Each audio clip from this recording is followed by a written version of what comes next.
Hello, and welcome to this nighttime review of two mezcal. So we're starting mezcal, another mezcal tournament series. We finished with tequila. I finished tequila Winn-Dixie. Finally got through all the Winn-Dixie brands, private label. Um, so those were from Sazerac, Wide World Importers, and this is going to be another Sazerac product, but by virtue of buyout. This is Mezcal con Gusano. That means worm with a worm. Monte Alban, 100% agave, regional de Oaxaca. So yeah, unfortunately, I say unfortunately, there is a worm in there.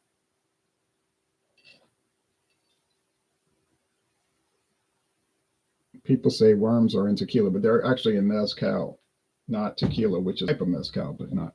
But people often confuse the two. It's understandable because they're basically the same thing, except for one caveat. Tequila must be produced from a particular type of agave, blue Weber agave, this blue looking agave. If you see photos, it looks blue, kind of a teal blue looking thing. All right, but anyway, this has a nice corrugated bottle with embossments all around, Mexican themes, Aztec themes. So, and tequila is allowed to have up to 49% filler, like filler liquor, whether it's 100% agave or filler, mixto. They call it mixto because it's mixed with something else, non-agave. That's allowed. Mezcal, on the other hand, has to be 100% agave, but of any sort. It can be any sort of agave. You can still use the blue Weber in it. But all right, and call it mezcal because it would be mezcal if it's tequila. But anyway, this is 100% agave. Not a. It's kind of a meaningless statement because if it wasn't 100% agave, it wouldn't be considered mezcal. All right, this is from 1977, so closing in on 50 years in production. 48 years ago, introduced in the Mexico and the U.S. market by Barton Brands. Barton is an old liquor company going back a long time. They introduced it. But Barton was purchased by Sazerac, the Sazerac company, Buffalo Trace, in 2009, not 2009. So it's under their umbrella, along with a lot of other stuff. Here is Ojo de Tigre, or the tiger's eye of the tiger, tiger's eye. Mezcal artisanal. Has a interesting flip top bottle, so it could be reused. Flip caps, plastic, it's not ceramic like the old ones, but back in the years ago. This is a blended mezcal. It's using two types of agave. Espadin, just like the Monte Alban, and Tobala. It's roasted in a stone pit. They use a copper pot still. 40% alcohol, so it's not a super strong one or anything like that. Just regular proof, the lowest proof allowed. I bought this at Total Wine and More. It's certified kosher. As you can see that certificate there. U with the circle around it means certified kosher. Okay, so price point. I paid $19.99 for this one. This is about the lowest price mezcal you can find. Now, the price is probably not that low anymore, but still not expensive. The flavor is not too good, though, honestly. It's like I liked it all right at first, and then like every time I revisited it, it was worse. Some of those products are like that. They're okay, and then the more you taste them, the lower, like if you did a diagram, a line graph, it would continue to drop. But most of the products you get, they'll remain steady or even increase. But here we go. I don't think it'll be much of a challenge. I'll be glad when this mezcal, this Monte Alban is gone. Now, they do have a Monte Alban gold and silver tequila, two different ones. I've seen them in stores, haven't bought them yet. Maybe one day. I'm so backlogged on tequila, it wouldn't be required for years, to tell you the truth. But I kept finding deals like, a deal. Well, eventually I was like, I can't keep buying everything just because I find a deal, But But it's hard to resist when you find a $45 liquor and it's $9.99. You know, no, I mean, and I heard yesterday from, I'm not going to name him, from a liquor distributor guy, that we could be getting a lot more super deals coming up in the next few weeks due to something, not something bad, just something going on. And they got that vodka super sale was their first one. Well, I got enough vodka, so, and I heard Svedka's good, but I don't need it. You know, even if it was $1, I wouldn't buy it because I don't need it. Alex, well, maybe I'd give it to somebody as a gift. You know, I don't know really too many people like vodka. Although it's probably a lot of people I know that I just don't ask them about it. Alex says, hello, Ron. Hello to you, Alex. So, because, you know, vodka is the best-selling liquor in the world, best class of liquor, actually. You think it'd be bourbon, right? But it's actually vodka. All right. Monte Alban tequila. But then they go on and they say Monte Alban tequila and mezcal are made from 100% agave. So it's the silver to go or the mezcal or 100% agave. Now, whether these are any good, like I said, I cannot say because I've never had those tequila. But based on if they're anything like this mezcal, they're not going to be good, unfortunately. Okay. But that's the case. Here is Tigre. Ojo de Tigre, Tiger's Eye, is 100% Mexican artisanal mezcal. They have to be 100% Mexican, you see, or they wouldn't be like saying, oh, this bourbon is 100% American. Otherwise, it wouldn't be a bourbon. But, you know, I want to pick on them. Introduced in 2018, then hit the U.S. market in 2020. And they talk about how they blend the two. Sweet and smoky flavor of Espadin and the herbal complexity of Tobala. Clear bottle. That's all they show on this website. But I saw a video where somebody had the añejo. So they must make an añejo, just not showing it on the website. Or maybe they don't do it anymore. I don't know. So from what I could determine, this is not a company that's pretending to be independent, but really owned by some big company like Company or, you know, Moet Hennessy. No, it's an independent company. Now, how long that's going to last, that's another story, because those tend to not stay independent because money talks and sentiment walks. But yes, okay. Got to stop doing the screen share. I'm going to show me. There's the lamps. Turn the lamps on. Don't need them off anymore.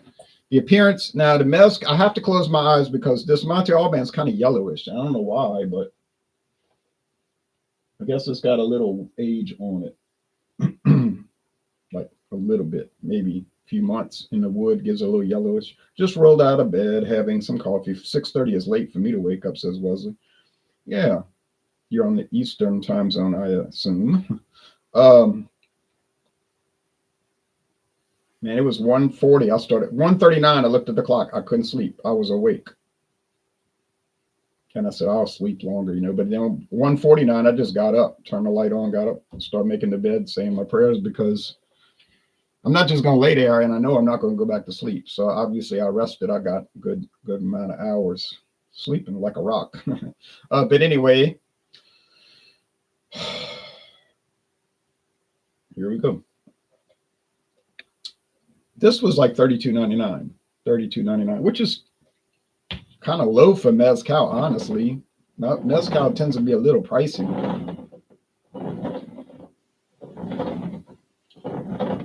which is why I don't buy it. Well, I don't need to buy it because I got so much. Yeah, you see, but I like to bring one in about once a year, maybe twice a year, but once a year to compete against the other ones. They'll slowly dissipate and go away. But like it could be years before that happens. It just, at the rate I work with these, it just takes a long time. So this channel really not for people in a rush.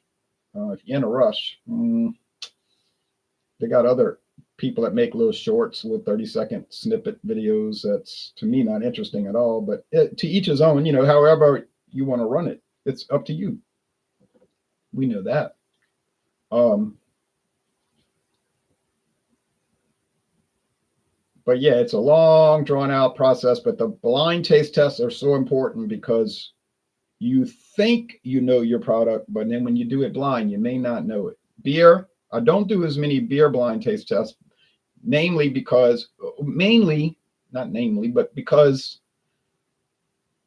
I don't really want to drink all of that. You know, I got two open cans or bottles, then I got to drink them, and it's, you know, but these are easy because it's a little bit, and I don't have to worry about them going old. You know, getting old. Beer is a freshness. You know, with beer you have a freshness issue. You know, you sit on the can or bottle, and then it goes stale. So it's sort of not practical in my case, but that's all right. I know I do enough beer videos, even though a certain beer reviewer says I'm no longer included in BeerTube because I make too many non-beer videos. Well, okay. My channel is my name. People think my channel is called Louisiana Beer Reviews. That's part of the channel since 2010. But I make videos about history, government, politics, geography. Obviously, that wouldn't be beer. The liquor's fun. Do some wine here and there. So yeah, okay, you say I'm not part of BeerTube, fine. I'm not going to be heard about it. But if I was, I'd be number 3. I was looking at the numbers. I was 3rd in line for views. Not saying I chase views because I don't. I don't sell jackets and t-shirts and caps. I don't sell merch. I don't make people pay to get extra benefits for the channel. You know, like, oh, you could join up and pay money and get to see secret videos and all that. I'm not interested in that. Do I take issue with other people doing it? No, I don't take issue with it. If you want to make money that way, that's fine with me. I don't think it's unethical or wrong. I just don't do it. It's just, you watch, you know, that's it. No secret videos. Okay. It's just a different approach. That's all it is.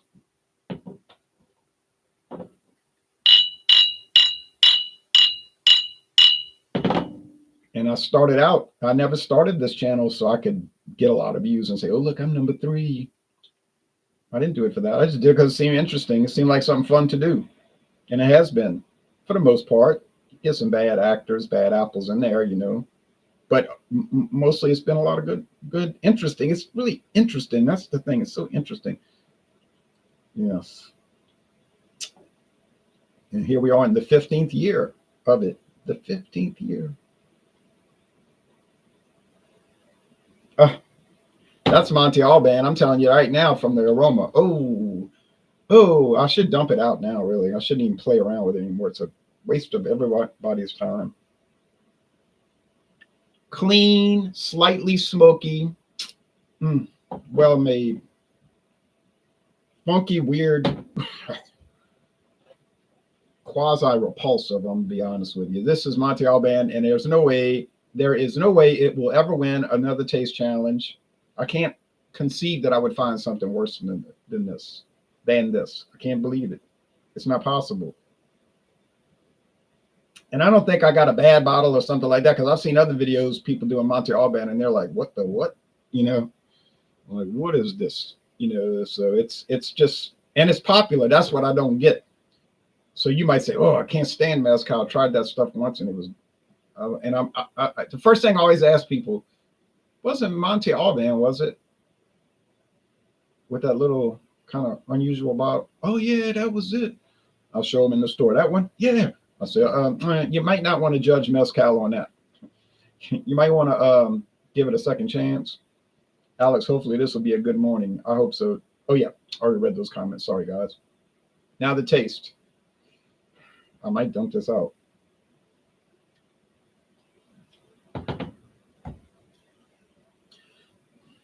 I don't know what this taste is.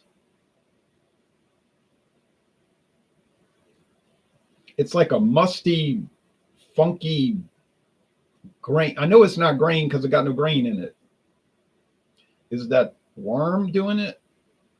I don't believe that because it's not doing it with the Lajita. I got the Lajita in the other room for the next challenge tomorrow. That thing is great. The Lajita I paid only, that was $19.99, which was a crazy price. Now it's like $39.99. They probably had a price wrong. But anyway, That thing is a jewel. And this thing is a fool. Or maybe I'm the fool.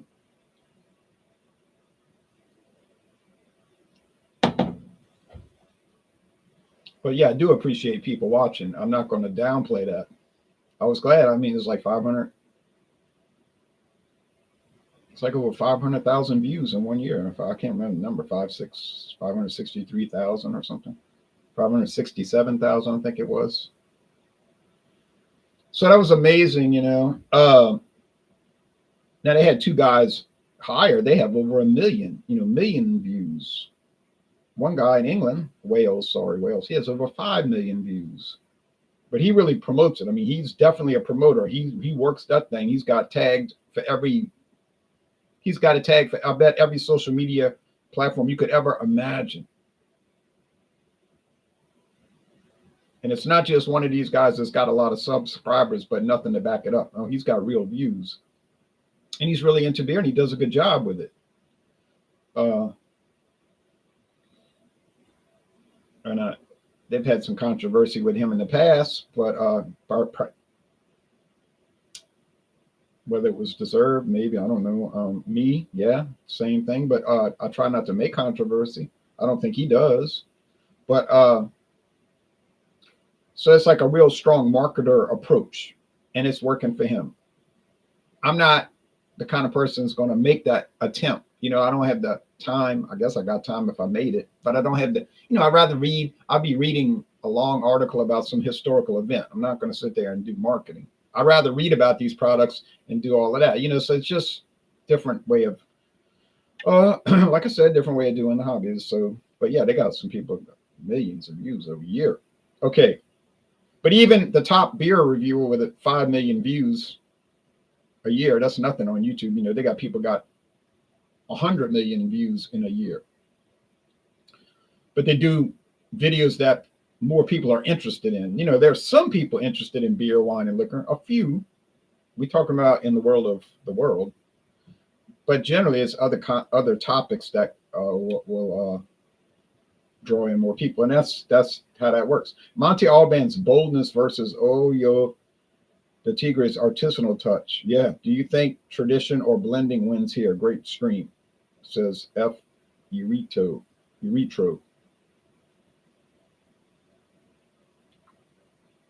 F-E retro. Oh, I get it. F-E retro. Obviously, the artisanal touch wins here. Clearly, it was an interesting thing they did, blending the two tequilas together. The two. I said that wrong. Agave blend types, species, subspecies together.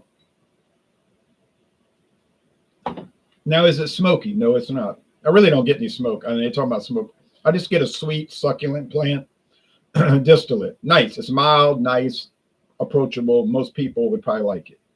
All right. Claude, you would like this. Claude Diamond, who joins our hangouts very often, he says, mezcal to him is terrible because that's smoke's all smoke. I said, Claude, look, I got probably 12 mezcals right now, and 2 of them might be smoky. The rest are not. So he tried one, and it was smoky, so he was turned off from the products. But it's not that way. Now, this thing, I guess some people like this. This, like you saying bold, I say strong and sort of repellent. That aroma is like, I don't know what it is. I can't even describe it, but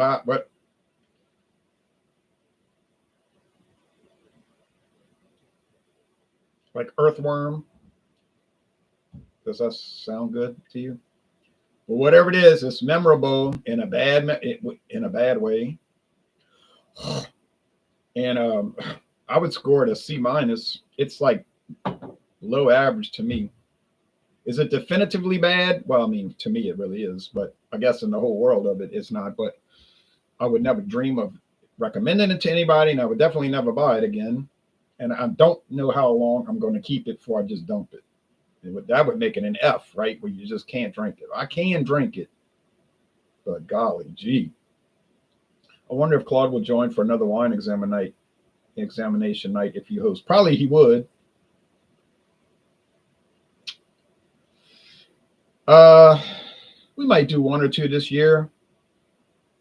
Most people in the group aren't too excited about wine. Some are openly hostile to it. I like wine.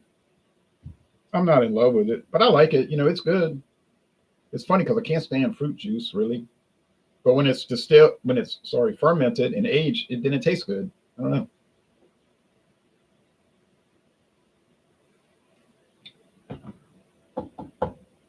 Remember at the Last Supper they drank wine. They didn't drink grape juice because they probably felt the same way. Like, ugh, never had wine that I didn't like. I know I never have it either. You say yeah, but like Logan David and MD 2020, even those are all right.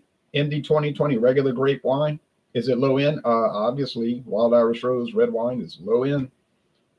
It's there ain't nothing lower than that, but they're not bad.